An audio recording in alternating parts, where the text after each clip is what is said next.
The VO Meter, measuring your voiceover progress. Hello, everybody, and welcome to episode 13 of the VO Meter podcast. Measuring your voiceover progress. I am Sean Daly with my host, Paul Stefano. Hi, everybody. Hi, everybody. It's like the clerks on The Simpsons. Oh, my pimples. That's what I was going for. A mix of that and maybe President Clinton. Oh, gotcha there. Well, that's a lot of fun to do. So we have a wonderful guest on today, voice actor and coach Terry Daniel. You might know him from his very open Facebook presence in the voiceover camp and the voiceover pros groups. But other than that, since we have a coach and demo producer on the show today, the topic of the day is demos and demo production. Woohoo! So, woohoo! Some exciting stuff. So before we talk about that specific topic of the day, let's quickly do some current events. What has happened in your VO world in the last couple of weeks, Sean? Well, just kind of recovering from the summer. I just got back from vacation, as we talked about in our last episode, so just trying to get some projects wrapped up. Every month I've got these very long e-learning projects from my first and most loyal client, and so I have to make sure that those are all polished and done in a few days. Other than that, I got some new international clients that I'm excited about, and working on an audio textbook for an actual English language institute in the Middle East. So, oh, cool. Some increasingly fun projects. I've seen some people complain that July was an incredibly dead month for them, and for me, it's actually been one of my most successful ones this year. So, yay! What about you, Paul? Yeah, I'm actually in the same boat. I think that same post you were reading from Dan Hurst, I wrote that I've had my most successful month, I think, too. I just wrote a blog post about it that John Florian picked up and is going to feature on VoiceOver Extra this week, so that'll be cool. But it comes from a couple of e-learning projects that I did where I signed up with this big e-learning company about 6 months ago and waited patiently till they got me a few jobs, but now they're starting to come in, and they're all union scale or close to union scale for explainer work or e-learning. Wow. And I've done 3 of them so far. I have another one that's coming up this week, and they pay on time, and it's fantastic. Wonderful. And then I also am in the middle of 4 audiobooks that are in various stages of completion. One's almost done, one's in editor's hands, and 2 more I have to start. And then finally, I have done some work for that giant 10,000, or was it 60,000 word e-learning project I mentioned in episode 10. I've done the first couple of jobs for them. They're coming in very slowly, a few sentences at a time. So whenever they come in, I just knock those out, send them off. They pay me the per minute rate, and it's worked out well so far. Hopefully those will keep coming. Very cool. I actually, unfortunately, I did lose a recent e-learning client it was like an 18,000 word project. No. So like they auditioned my voice. It was actually a referral from our friend Mike Norgard, and it was a project that like the time to rate ratio was no longer working out for him. So he recommended me, and unfortunately, they're just like, we can't quite get the sound from you we want. But they're very cordial, and so I was like, and I felt like it was a bad fit too. So I'm like, I'm not too disappointed. But yeah, was something that I wanted to bring up is because, as you notice, Paul and I, we do a lot of either audiobook work or e-learning or corporate training stuff. And that time, like that kind of work doesn't really have dead periods throughout the year, unlike, say, commercial or some of the broadcast television work that you can be doing, which tends to kind of like peter out in like during the winter and summer holidays because everyone's on vacation. So, yeah, especially if you're working with other countries. Yeah, exactly. Because it may be vacation here in the U.S., but I'm working with a company in Australia where it's winter. Exactly. So, I mean, these are all things that you should consider. I mean, if you get to a point where you're doing multiple genres of work, you could basically be working through the entire year because you're like, oh, like during the bulk months, you got your commercial and promo work.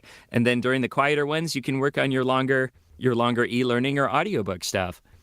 So that brings us to our topic of the day for discussion. We're going to talk about demos and some faux pas that some people might make when they're starting out. And we'll talk about our experiences with our demo production. So I'll start off with the biggest faux pas that everyone tells you not to do. And I think we talked about this in episode 1 as just the biggest overall newbie mistake. But producing your own demos. And I was totally guilty of this. I created some that I thought sounded good. I used a friend's music catalog because he was offering it to me for free, and great tunes, but that wasn't necessarily the best fit for the copy I was writing. I wrote my own copy with zero experience other than my bachelor's in journalism, and they were terrible. But I put them out on my website, and we're actually going to play one right here so you can hear just how terrible it is. But it suffices to say, it didn't get me any work, and all it did was get me criticism from, and rightfully so, from all the VO pros that are out there. When you have a job to do, the last thing you need to think about is where to lay your head. You want to know when the day is done, you can relax, recharge, and get ready to do it all again tomorrow. You have a dream, but you've put it on hold. Maybe it's about the kids. Maybe it's about the house. Maybe it's about the time. Well, the one thing it doesn't have to be about is the money. With a next day small business loan from Mayfield Community Bank, you can make that dream a reality. Wake up. Open your eyes. Stretch your arms. Do you hear that? No? Nothing? Exactly. When you go camping, all the hustle and bustle of your normal world just melts away, along with your cares. Go. Oh, Paul. How far you've come. Or a little bit, at least. Well, I mean, to your credit, these can be, like, it can be a great learning experience to try and produce your own demo. Like, maybe not, it's like writing those letters that you don't end up actually sending because it could get you in trouble. Yeah, that's a fair point. But I mean, it's important. Like I'm working on some new demos with the Global Voice Acting Academy, and they really want me to be as involved as possible. They want me to do my own research, figure out where my voice fits in with what products, try and find my own scripts, maybe write my own scripts. And like they do want a much higher level of involvement. But whether or not you want to do that for your first demo is debatable. And as Paul said, you should definitely get some feedback from trusted sources before you go off submitting it to agencies and stuff like that. Yeah, and that was the key. Once I heard from the pros out there, mostly on the VOBB, that was a terrible idea, I did immediately take them down, and it was a good choice. But it's interesting that you brought that up, though, Paul, because recently in our sort of in our VO support group, we've been talking about genres where making your own demo might actually be a good idea. Yeah, that can be the case. Audiobooks specifically. The coach that we work with, Sean Pratt, has suggested that you create your own samples for your audiobook work. And that was echoed at VO Atlanta when I was listening to Amy Rubinate talk, where she said the same thing, that your audiobook samples really only need to be you reading an audiobook or the text of a book. And there are some criteria that Sean recommends. It's that it's about a 5-minute length and that it's one genre, one piece. So it could be young adult, drama, it could be historical or nonfiction, but it should be one genre that showcases your talent in that specific type of work. Mm-hmm. And another thing is that since a lot of people are self-producing for, say, ACX or just have a home studio, your demo is selling your studio as well. So, like with commercial and narration, you might be going into an external studio still and when you're working with an agency. But for things like e-learning or audiobooks, you really want to showcase your studio sound too. Yeah, exactly. So let's shift gears and talk about professionally produced demos. I know you had one done early on, I believe, with our guest today. Let's talk about those experiences. Yes, I actually had several demos done with Terry because I wanted to do all of the voiceover. I would do all the voiceover. I would do all the voices. All of them. Oh, God, don't get me started. My girlfriend and I just slip into German all the time. And there was one time we went on a nature hike. And we were just talking like this for the whole time.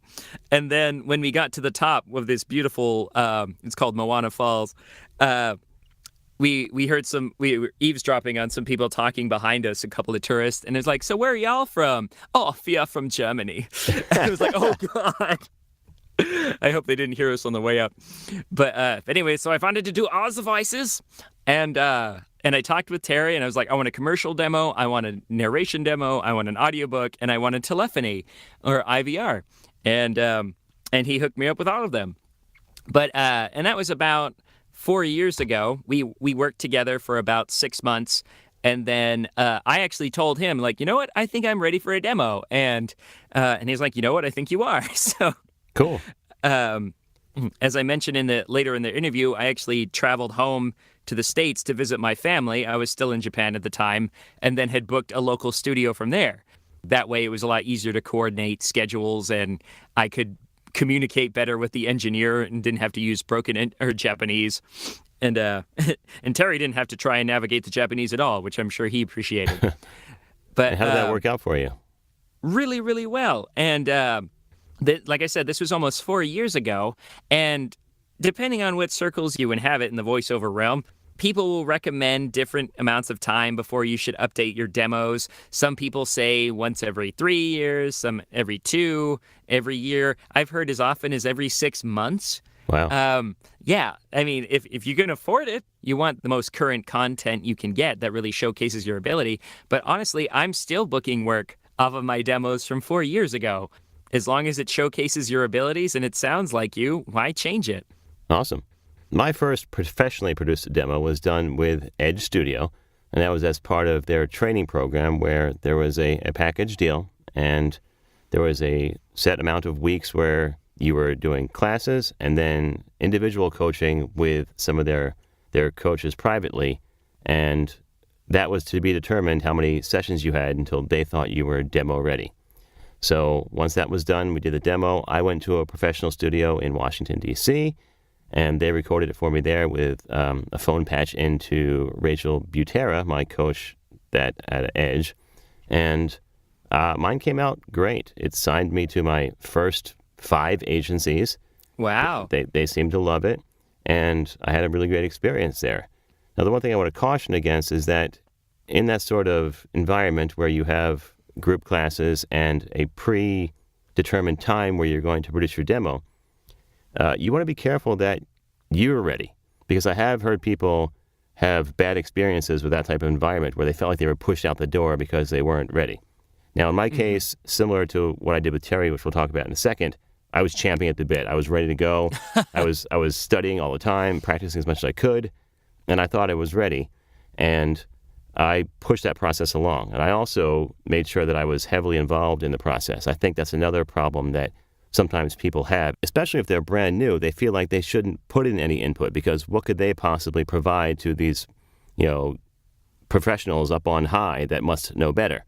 And I would caution you to know thyself, as Shakespeare said, and know what you want to get accomplished with your demo. And I definitely had that mindset where I had a certain sound I wanted to get across, and I was not going to let them tell me any different. And I think it bared, the results speak for themselves, where I was immediately signed to some agencies, so it must have gone pretty well. Well, it's an important skill set to start building as early as possible, because one thing that we don't consider is that we're creative collaborators. Like, we work with like a whole other team. We're not just like, even though we record on our own, like we're still kind of collaborating with the producer or with the agency, trying to get a specific sound out of whatever we're recording. So it's really good to kind of build that collaboration from the beginning, and that like being able to communicate as part of a creative team. Yeah, because those skills will serve you well later. When you're in a session, especially if it's in your own studio, the director on the other side, if it's a remote session, may not hear you walk into the wall or drop that glass of water. And you would want to say, oh, you know what, we need to redo that because I tripped, or I just heard my dog bark in the background. Now, you don't want to have that the mic, yeah. You don't want to have that happen all the time, because then you're not professional, but you want to make sure that you're aware and being professional on your end so the professionals on the other end can do their job. So not long after my Edge demo, because as we've talked about, I've only really been doing this about 3 years, I looked into getting another demo done because my demo with Edge was only a commercial demo. And I wanted to get a narration demo done. So I started doing some research and asked some of my peers, which I highly recommend doing. Ask your peers who they worked with, who they like, and get some advice on who does a good job out there and also might fit into your budget. And Sean, you said that your demo was done with Terry, and I was a big fan of that. So I contacted him and started working with Terry as well. And I didn't do any specific coaching. It was just the coaching in preparation for the demo production. So my process was much shorter, probably only about 6 weeks. But we wrote some copy together and recorded it in my studio, which didn't have to happen, but I was pretty confident in the way my studio sounded. It was WOVO Studio approved. Certified, yeah. WOVO Studio certified by the tech committee there. And I was confident in the way it sounded. And when I sent a clip to Terry, he thought so too. So we did it in my studio with him patched in via just plain old Skype, and it worked out great. Now, I want to say again, Terry, as you'll hear in the interview, has a very strong personality if you don't already know him. And that could have a detrimental effect on the result if you're not strong-willed, like I was saying before. So even with somebody who has a strong personality, you want to make sure that you can work with them and they're going to listen to your feedback.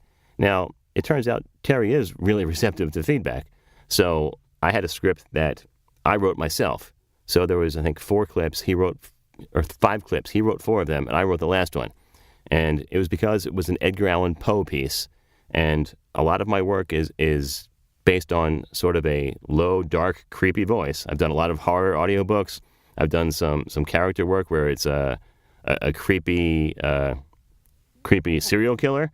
And that's a voice that suits me well. So I made sure I got that in there. And the other reason is because living in Baltimore, I wanted to have something that represented my local flavor. And everybody here loves Edgar Allan Poe because of him spending some time here and ultimately passing here. And his grave is a local landmark. So I put that in.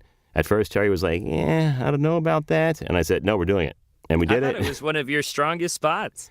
Yeah, I think so too. That's what most people say. So again, the point is, know yourself and make sure you get your own flavor into your demo, even if someone else is producing it. Very cool.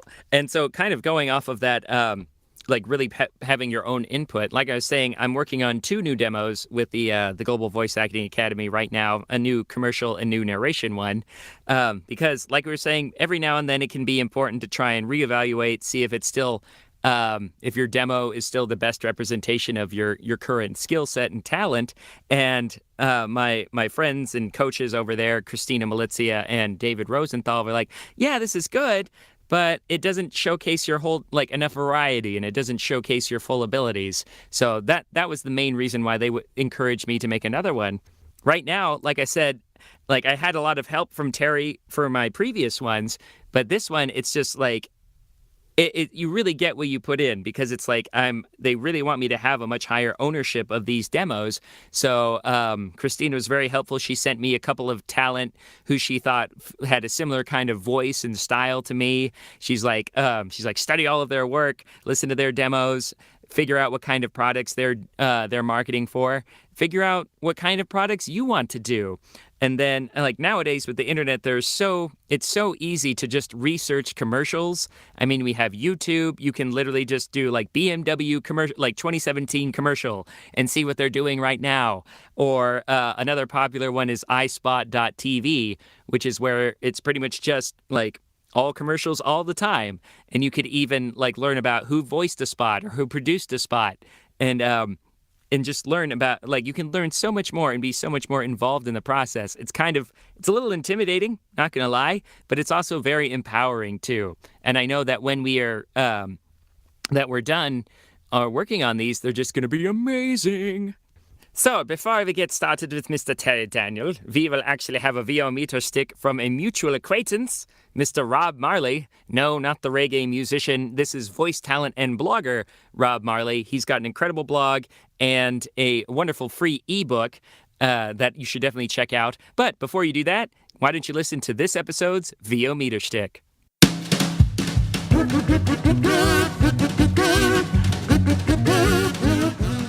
Hey everybody, it's time for the VO Meter Schtick. What did he say? It's time for the VO Meter... Oh, never mind. The VO Meter Schtick? Oh, got it. Hi, Sean and Paul. Thanks for allowing me to share my shtick with you. Wow, that sounded bad. Anyway, I was listening to your last podcast, and Paul had mentioned that he had his first live-directed session with a client, and I thought I'd share my first experience. Now, I thought I'd planned out everything perfectly, I'd worked with hundreds of clients so far in my voiceover career, but this was my first experience with the client, in this case the producer and engineer of the spot listening in while I did the recording. It's one thing to be able to flub a line and redo a take while you're by yourself in your little studio, but man, it's a whole different ballgame when there's someone watching or listening closely to your performance live. I didn't know if the client was going to use video with Skype, so I made sure my background looked professional. I mean, come on, I work out of a closet. Now, I've studied acoustics for several years, and I understand the finer points of wave propagation and acoustic absorption. I've done the work, treated the walls, carefully isolated all interior noise, and my room boasts a very respectable negative 73 dB noise floor. In other words, it's pretty good. I work really hard to be as professional as possible, but the trust that a client has in me might be completely nuked if they catch a glimpse of a t-shirt hanging in the corner of the shot that says, "Damn right I've been naughty, now spank my evil butt." As it was, the client connected via the audio-only mode of Skype, so it wasn't really a problem. The first take went well enough. I thought I hit all the key points, and the client seemed okay with this take. They asked for a second take, and while I was setting up for that, I discovered that the first take didn't record. I don't know what happened. I apparently never started the record or thought I did. I hit the shortcut keys I use for my software and thought things were recording, but they weren't. So it was at this point that I have to then tell the client that there was a problem with the first take and that we would need to do it again. They understood, and I quickly delivered a respectable second, third, and fourth takes. The client seemed happy and the audio sounded good, but I never heard from this particular producer again. The moral of the story is, try to be prepared for anything, but know that it's going to be the thing you can't imagine that will probably be the thing that trips you up. Knowing how to fix the problem and how to handle yourself while you do it is what separates the amateur from the pro. And it's something we all need to be reminded of from time to time. Anyway, thanks for letting me ramble at you. Love the podcast. Keep up the great work.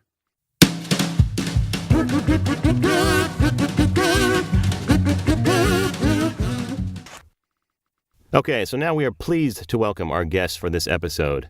We are so excited to have coach, voiceover talent, marketing extraordinaire, and dare I say, ambassador to the voiceover community, Terry Daniel. Welcome, Terry. I like to be referred to as the pharaoh of voiceovers. Very nice. Yeah, so please address me as that from moving forward, or I'm going to hang up on you bastards. Just kidding. I'm very, very happy to be here. Fantastic.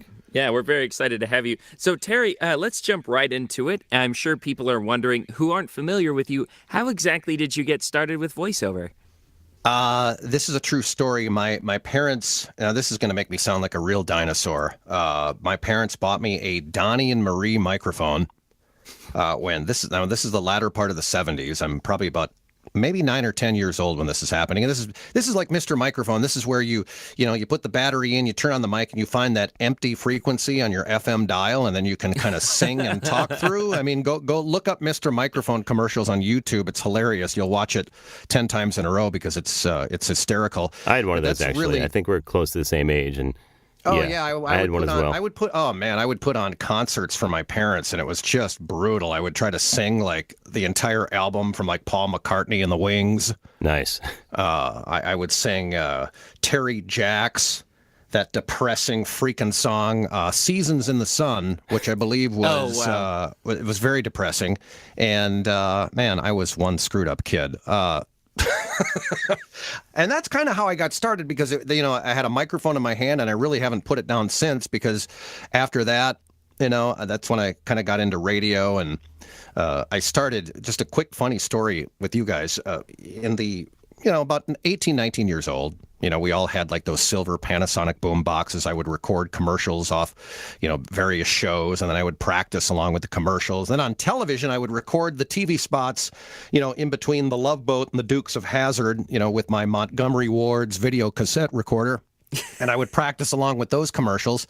But then I would do like fake radio shows. I would record them onto a cassette with my Sears home stereo. I would plug a little Radio Shack microphone into the input and, play songs and write and perform fake commercials. And I would even record phony prank phone calls. I would stick the microphone to the ear part of the landline phone, and I would call up businesses like McDonald's in the area and bullshit them and tell them I told one manager of McDonald's, and I'm recording this, by the way. I said if he could get everybody in the entire restaurant to stop eating their breakfast and stand up and sing "Here Comes Peter Cottontail," that I would send the restaurant $50,000.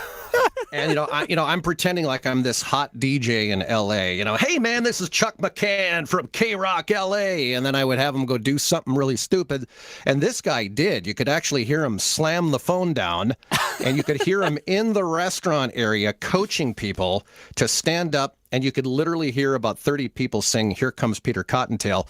So then he comes back to the phone all excited that I'm going to send him a check. And then there's this kind of subtle, dramatic pause. And I said, well, Bill, I think Bill was his name. I said, Bill, you've just been the victim of a prank. Sounds very Howard Sternish. He tells a similar story I was, about 19 years old, kind of a jackass. 19 years old. I would never encourage people to do that. I mean, you could get away with so many weird things back then. Do you guys remember when there was no caller ID? You could call somebody, and then you could click the receiver and then get the other line and then call somebody else, and then you click your receiver again, and then you connect those two people, and then you can just sit there and see what happens. Yeah, I think I technically still have that service on my phone, but I haven't used it in 20 years. So these people think, well, I didn't call you. You called me. No, you called me. I didn't call you. You just sit there and they just bitch back and forth. This is pre-internet, so life was pretty entertaining back then. But long-winded story short, that's what really got me excited about doing voiceovers and just being able to do this for a living has been a lot of fun and really such a joy, gentlemen, such a joy. Well, you've obviously grown up quite a bit. But yeah. What is the focus of your voiceover business from a talent standpoint now? Well, it's interesting because, we all fall into that specialty. We all fall into that niche. And many, many years ago, it was more of a commercial e-learning type dude. That's pretty much all I would do. The occasional IVR gig, I guess, would come across my desk. But really within the last few years, I've gotten more into kind of like theme park announcements. For example, if you're like on a roller coaster ride at like Six Flags, you guys have heard that voice. Mind the gap. Please keep your hands and feet inside the car until the car comes to a complete stop. It's stuff so assuring and authoritative. Yes, and what's nice is it's a beautiful fit for my attention span, which is very limited at the ripe old age of 49. I've tried to do a few audiobooks. I couldn't stand it. I would entertain the idea of maybe doing another one if I were to play a character in the audiobook, but some of these long 300-page audiobooks on search engine optimization and various car parts. I would prefer to send those gigs to you guys. Yeah, it takes a special we would take breed. it with gusto. I've done a 9-hour book on Radha Swami, the Middle Eastern religion. Try that. Well, and you hear from people all the time, that have these ACX accounts and they're doing it just to get experience, and I think that's great. It's a good service for that. But I just, as the years kind of went on, I got a little spoiled with these promo announcements that I'm doing at theme parks and baseball games and state parks and all that. They send me 3 sheets of announcements at pretty much the same rate as some of these audiobooks would pay. So I got pretty used to that, and I'm pretty happy with it. Very cool. And so about how long into your career did you start transitioning into voiceover coaching, Terry? The coaching part of it was, I did a lot of theater back then. You're going to hear a few bumps. My crazy yellow lab is right above the studio, so she might get a little out of hand here. But I got into the coaching aspect because, I directed some plays back in the 90s. I used to be a drama coach and ran an improv group and I've always enjoyed the mentoring and the teaching part of it. But what really got me motivated to do it was, I would get calls from people who, dropped about $6 or $7 grand on what we call demo mills in the industry. And I'm not here to bash my competition or, hang anybody out to dry, but there's plenty of them out there now that charge way too much money for too little.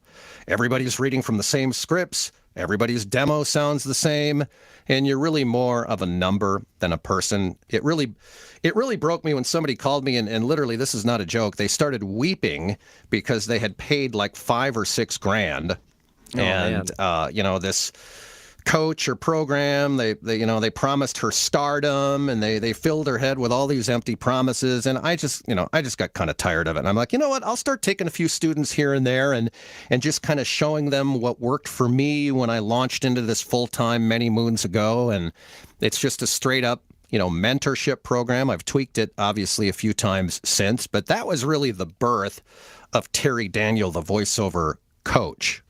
Very cool. And so, like, what do you feel separates you from, like, as a coach, from either these demo mills or even some other coaches out there today?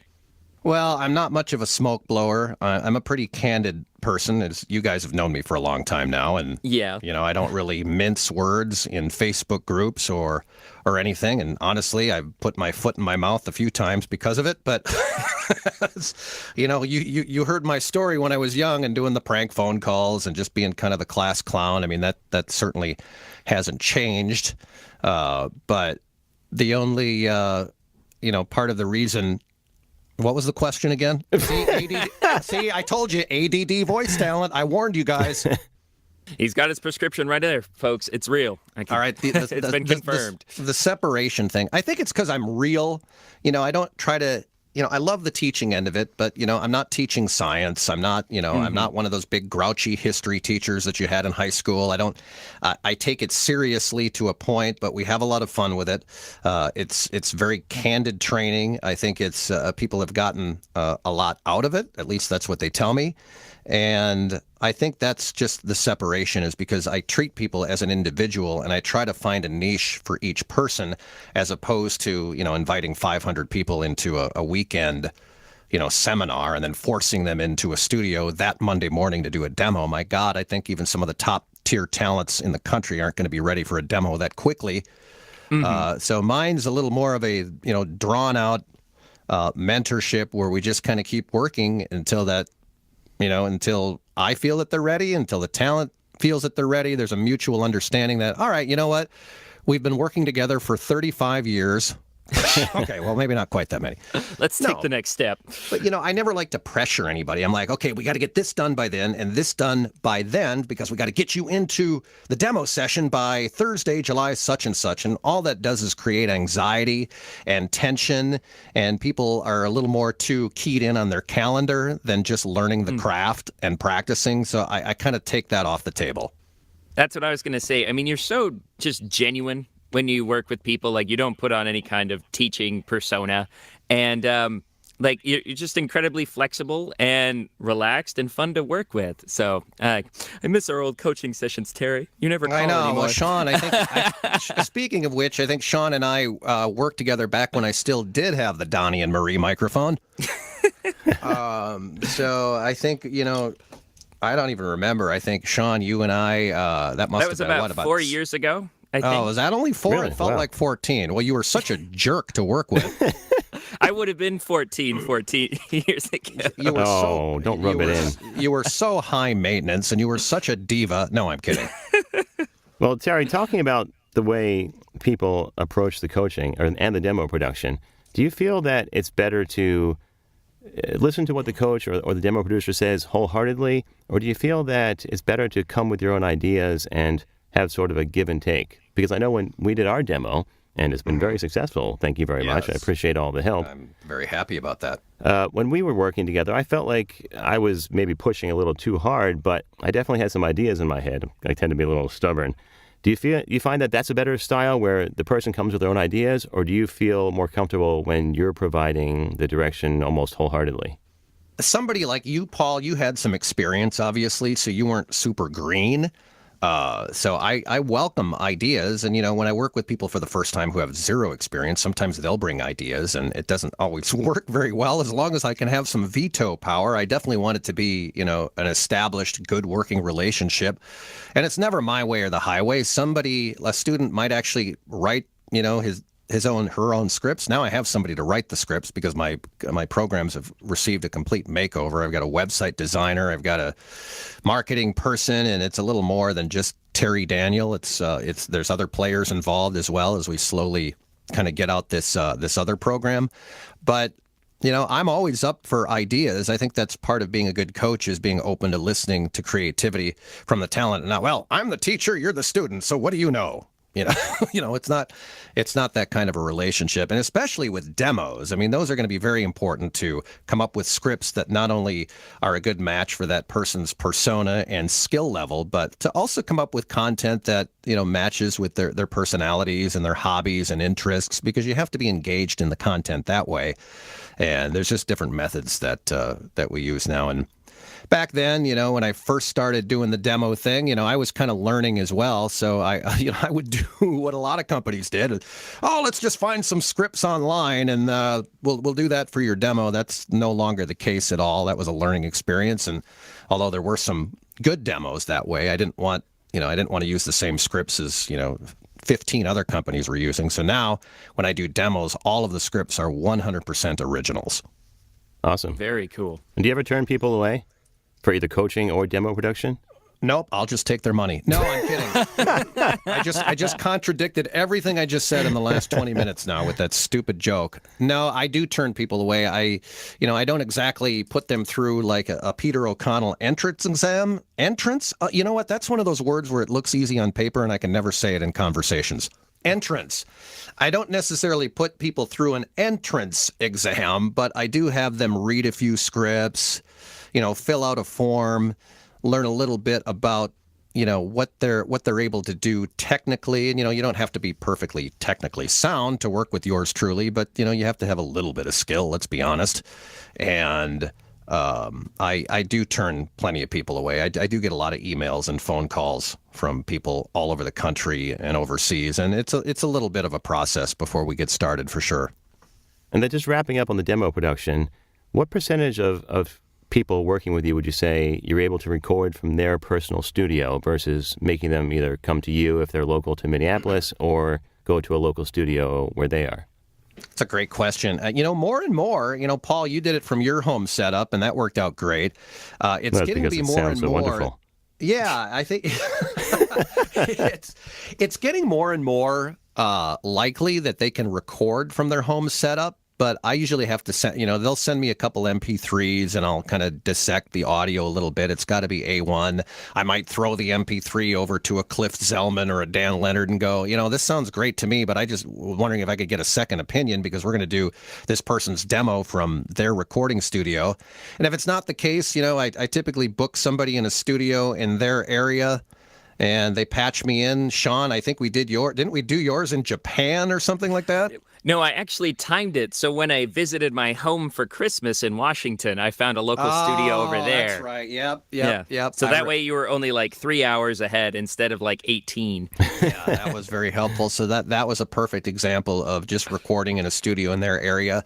I do invite people to come and see me. I mean, they're always welcome to fly here if they want to do the demo live and have that face-to-face time. But that's what we do for local talents here in the Minneapolis-St. Paul area. But it's pretty easy now with studios that have phone patch, Source Connect, and even Skype. It'll work as long as both parties can hear each other. It works really well.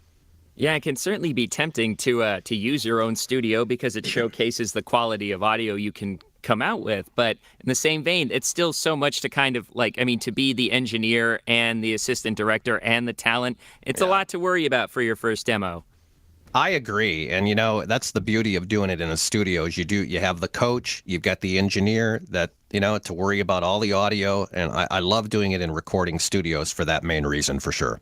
And so one thing I've noticed and really like about you, Terry, is that you've been pretty much an early adopter of social media as a marketing tool. So could you tell us a little bit about your web presence on the various social medias out there? Well, I believe social media is a fantastic platform for political piss matches. And I love to just soak it all in and waste at least 8 or 9 hours of my day pretending like I know every thing.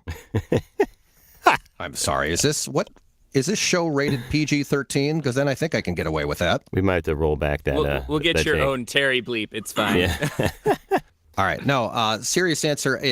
Social media has been responsible for probably about a dozen or more brand new clients every year. Some of them stick around to become regular clients. Some of them don't. But still, relationships based on like Twitter, Facebook, and even Instagram. I have not, and this might sound silly because people always think, oh, well, you got to be a part of LinkedIn. I mean, LinkedIn is a major business, blah, blah, blah. But I just honestly I've never really liked it that much. I like to stick to just 2 or 3 different social media sites. I'm not much of a Snapchat guy. I know all the kids love that one. But I've gotten some pretty good gigs, via relationships that were started via Facebook, Twitter, and Instagram. Very cool. And like I said before, you've really built a Facebook community for voiceover talent because you've sort of started 2 pages with fellow talent Dave Crevassier. So why don't you tell us about those? Well, there's 2 groups, and here's where it all started, honestly, and a lot of voice actors that are listening to this podcast are going to remember it. It really all started on VoiceOver Universe, the website, many, many years ago when Facebook was just kind of getting going. There weren't really all these groups in there. I mean, you had your profile and you had, probably about 20 or 30 friends, and it was, and it was fine. But, VoiceOver Universe was really the place where we all came to kind of chat with one another. They would schedule events in there. The beauty of going to a voiceover conference, like I believe it was Voice 2008, where everybody that met on this VoiceOver Universe website, and it was terrific. It was almost like a class reunion or something. Everybody kind of knew each other, and it was a heck of a lot of fun. Of course, back then there was one voiceover conference. Now there's like one every day somewhere. Seems like it, doesn't it? Yeah, it's gotten a little watered down, to be honest with you. But I mean, there's still some good stuff out there. But that was the Penny Abshire James Alberger event in the early years of 2008, 2009, 2010. I mean, they were just, lights out, fantastic conference. But then Facebook got around, and suddenly these groups popped up out of nowhere, and they started to become popular. As a matter of fact, it kind of put VoiceOver Universe, about 6 feet under once they got popular. But Dave had a group called VoiceOver Friends, and I had a group called VoiceOver Pros. And the same people were in both groups, and we were both kind of doing the same thing. I'm like, I called Dave up one day, why don't we just combine the 2 groups? This doesn't really make a hell of a lot of sense, right? So he agreed to do it. So we got everybody together and then just called it VoiceOver Pros. So there's, tons of people in that group, and there's a lot of good discussions. Occasionally there can be too many chefs in the kitchen, and everybody's an expert at just about every subject, but that's, you're going to get that in just about any forum. I also created VoiceOver Camp, which is really created for the new talent, people interested in either getting into voiceovers or they're just getting started and they don't want to be overwhelmed by, SAG-AFTRA voice actors and all this stuff that they're not going to be familiar with for a very long time. That's kind of a place for them to go. So it's VO Pros and VO Camp. I don't know the exact URLs for those, but if you do a search in the little search box of Facebook, just type in VoiceOver Camp and VoiceOver Pros, and you can find either of those 2 groups.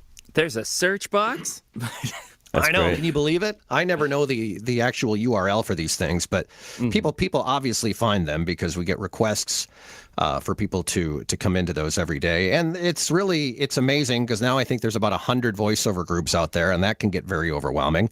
And by the way, it can be quite distracting to your career while you're sitting in there, about 15 to 20 different voiceover groups, soaking up some of the information and asking questions and giving out your expert opinion.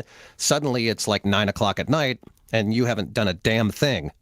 Yeah, that certainly has happened to me on occasion. Yeah, I mean, we've all been guilty of it, believe me. But that really has become. I mean, Facebook. I know there's groups on LinkedIn, that people kind of swarm to once in a while. But really, these Facebook groups are really huge now for lots of different industries, not just voiceover, but podcasting and photography and theater acting, on-stage acting and improv. It's become quite the empire.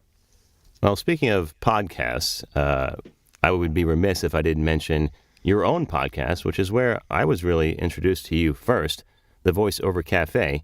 I was an ardent fan, listening to every episode. You mentioned Voice 2008. I remember the interview that you and Trish did from there live, which was just hilarious because, frankly, it was just a mess. But it was so much fun. Yeah, it was terrible. And Sean and I actually tried to mimic that when we went to the Mid-Atlantic Voice Conference last year. We did it live from there as well, sort of trying to drag on your coattails. Yeah, exactly. Yeah, it gets a little noisy and people are talking over each other, and that was actually that was the Voiceover Cafe was actually spawned from an older podcast that Trish and I did called Voiceovers on Demand. I think technically that's who you were representing in Voice 2008. Yes, but yeah, yep, and you can still find those old episodes on iTunes, and the hilarious part about that podcast is the audio never sounded the same on every episode. That sounds familiar. Kind of like ours. It would be like I'd use a different mic or it'd be louder. I'd use different. It was just a mess. And but yeah, Voiceover Cafe, we record that podcast about once every 2 years.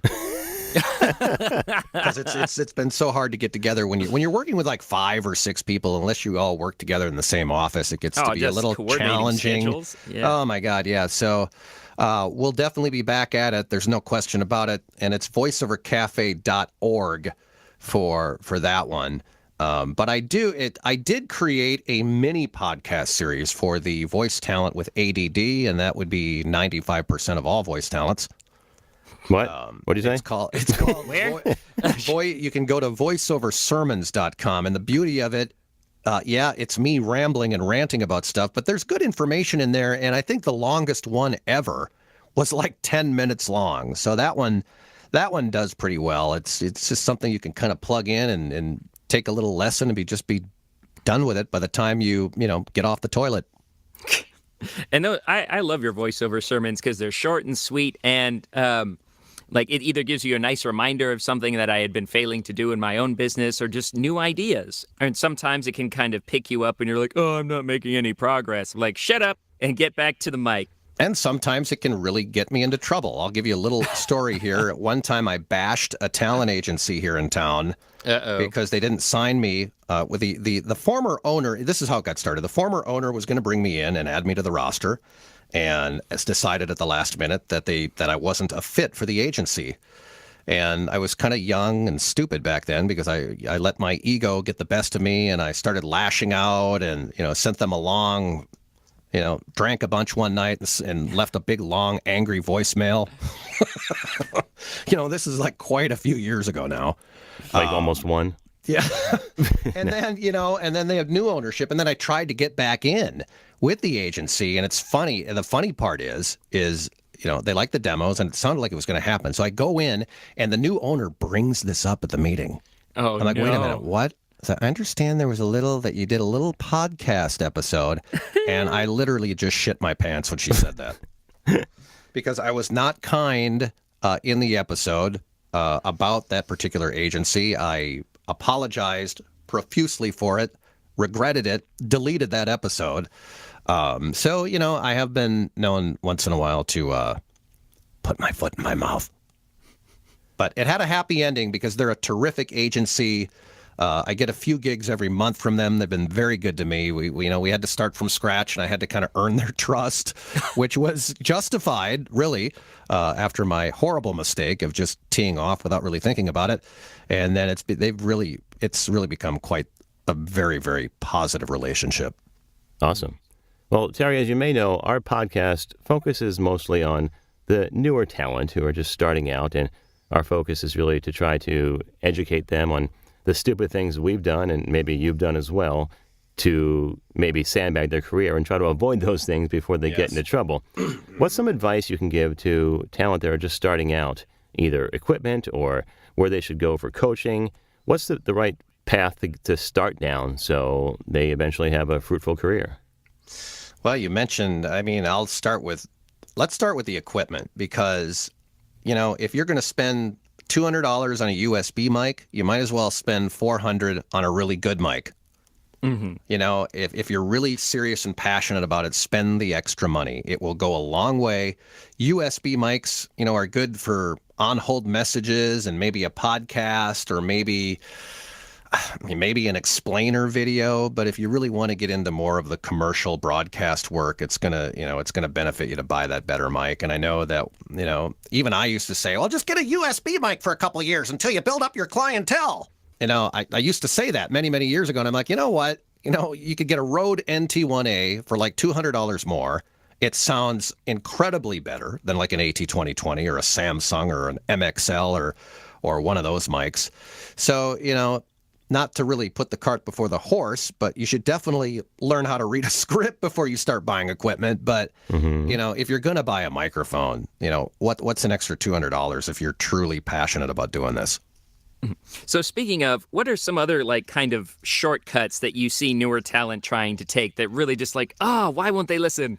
Well, for whatever reason, if you really look at any kind of an industry, universities, schools, training programs, they all cost money. And sometimes newer talents will read blogs or read things online where, they're almost floored when you tell them that it's going to take a little bit of an investment to get into this, coaching, equipment, demos, time, websites, time, exactly. And for whatever reason, there's books out there that can be very mythical about this. And they think they can just take a free ride and jump over the rainbow to the pot of gold without putting any effort into it, mentally or financially. And I think that's where people really get snake bitten because they realize, oh man, I did everything the wrong way. I'm not getting anywhere. Maybe they got a couple of Fiverr gigs. Ooh. Or something. I know that's kind of that's definitely it's a cheap shot. Yeah. Yeah, that's profanity in the voiceover pro world, but and they just kind of stumble, and they're never going to get picked up by any talent agencies without with that type of mentality. And honestly, that's where people really make the mistake. They assume, that they can. This is not this isn't something that you can do. Oh, I'm unemployed. I'll just get into voiceovers, and that'll take care of everything. Make a quick buck. Yeah, it's just it's not that. And for some reason, voiceovers once in a while have the industry. It's not like it has the reputation of that, but once at least 1 out of every 5 inquiries that I get from somebody who wants to get into voiceovers, somebody is absolutely astounded when you tell them the pricing for either coaching or a demo or just building up the business. Period. Indeed. And one thing that, it's funny that they do that to you, because frankly, and I've done this a lot on the voiceover camp. Terry has some of the most reasonable coaching and demo production rates out there. Shh, and don't say that. And still be available anymore. By the way, and still do. I'm still way under what any of my competitors are charging. Thank you very much. Well, we're not tossing out numbers here, but you get a lot of bang for your buck. For example, Paul and I were both previous students of Terry's, so we actually still have access to an entire archive of all of his webinars, and we're welcome to join his bi-monthly online classes and just in practice scripts or learn more about marketing. And of course, you've got all of your free content through your blog and your voiceover sermons. You really are pretty generous with all the content you offer to students and non-students alike. And dare I say, it's actually quality. I think the demos you produce for Sean and I have signed both of us to agencies.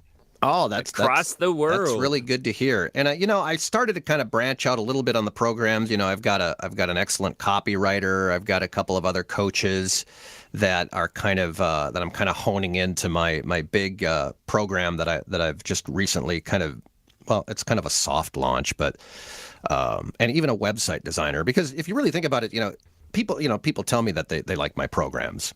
They've gone through the coaching, they got a great demo. It's like, oh man, now I need a website. And I never really had that as part of the program before, but now I have a website designer on my staff. I really wanted to create a program that was really the full toolbox, the full plate of meat and potatoes, so to speak, where it's like, all right, so coaching, some group classes, some demos, some after demo mentoring, and website. It felt like I needed to kind of add to the toolbox just a little bit. So why don't you tell us about your new staff? Oh, absolutely. I'm using a terrific talent named Tawny Plattis. She's the one who writes the scripts for the demos, and she's very, very good. She also used to own, a retail store and has got a ton of marketing experience. She's done very well in voice acting as well. And Rob Marley, who's a great blog writer and does a lot of narration work, really. Not like a big commercial broadcast guy, but just a ton of, big kind of independent contractor like voice talent, but a very, very good coach. And then Josh Risser, who's a very talented young man, is designing websites is what he does for a living pretty much. And I added him to the staff as well to help design and develop voiceover websites for students. So it really has become quite the full menu, so to speak. Not necessarily menu. My brain is shutting down. I'm not using the right words now all of a sudden. Josh, by the way, is the most recent like on the VO Meter Facebook page. So thank you very much, Josh. Oh, terrific. Yeah, he's a good talent, all by himself, but he's a really good like webmaster, and he's got an understanding of what he doesn't build websites that suck. There's your marketing tagline. I know your tagline right there. We Websites build don't suck. websites that don't suck. No, he's really cool, very talented guy, and just a hell of a good website designer too. And it was just, even if things are going well, I've been a solo voiceover mentor for many, many, many years now, but it's still nice to change things up here and there and add a few pieces and take some pieces out. I'm always trying to improve my craft as a voiceover coach as well. And Paul, you've been very boisterous with your opinions. I sound like I'm being sarcastic, but I'm really not. I like, people who have a quote unquote clue. I enjoy getting feedback and ideas from them. And both of you guys have been gracious with that type of feedback. So I do appreciate it.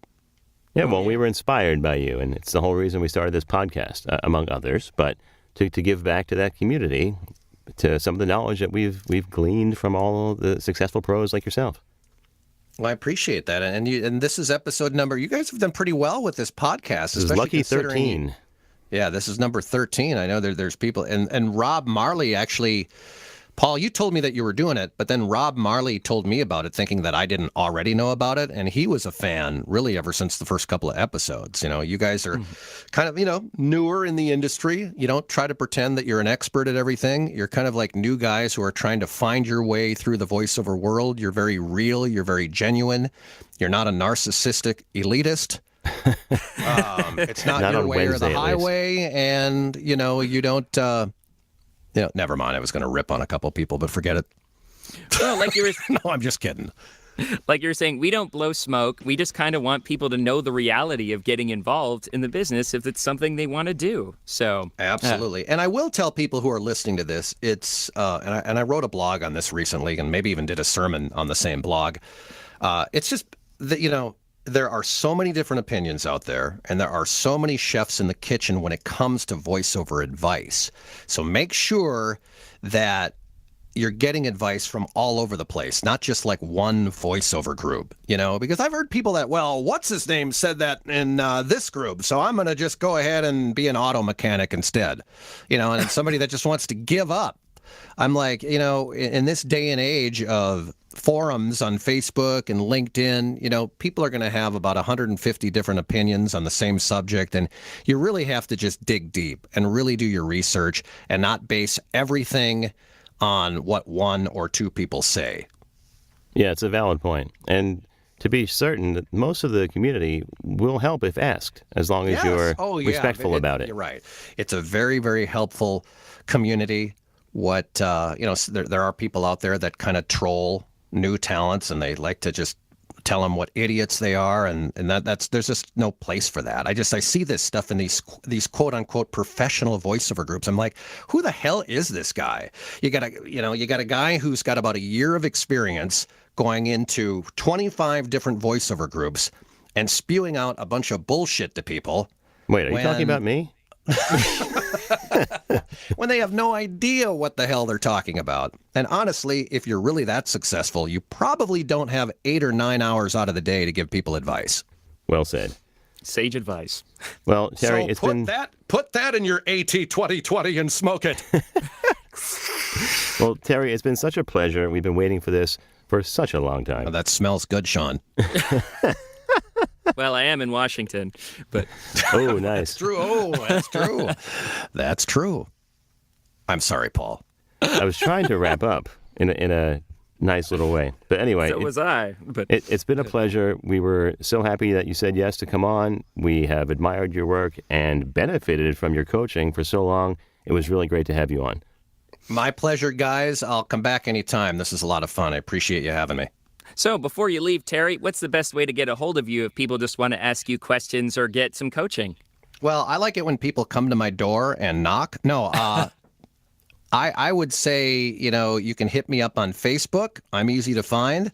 Come into VoiceOver Camp on Facebook, or you can send me an email, Terry, Terry, at universalvoicetalent.com. And the website is the same address, universalvoicetalent.com. Doing a makeover of that one, thank God. That one's been collecting dust for a little bit. Not collecting dust, meaning that it's not working, but it's time for a makeover, no question about it. But those are different ways that you can get a hold of me.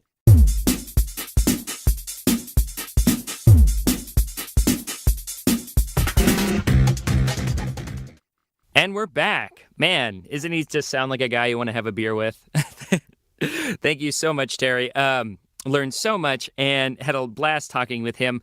So you can find him up on Facebook, or you can find him at his personal website, universalvoicetalent.com. Thanks for listening to this episode of the VO Meter. Measuring your voiceover progress. Thanks again, everybody. Have a great day. Thanks for listening to the VO Meter, measuring your voiceover progress. To follow along, please visit www.vometer.com.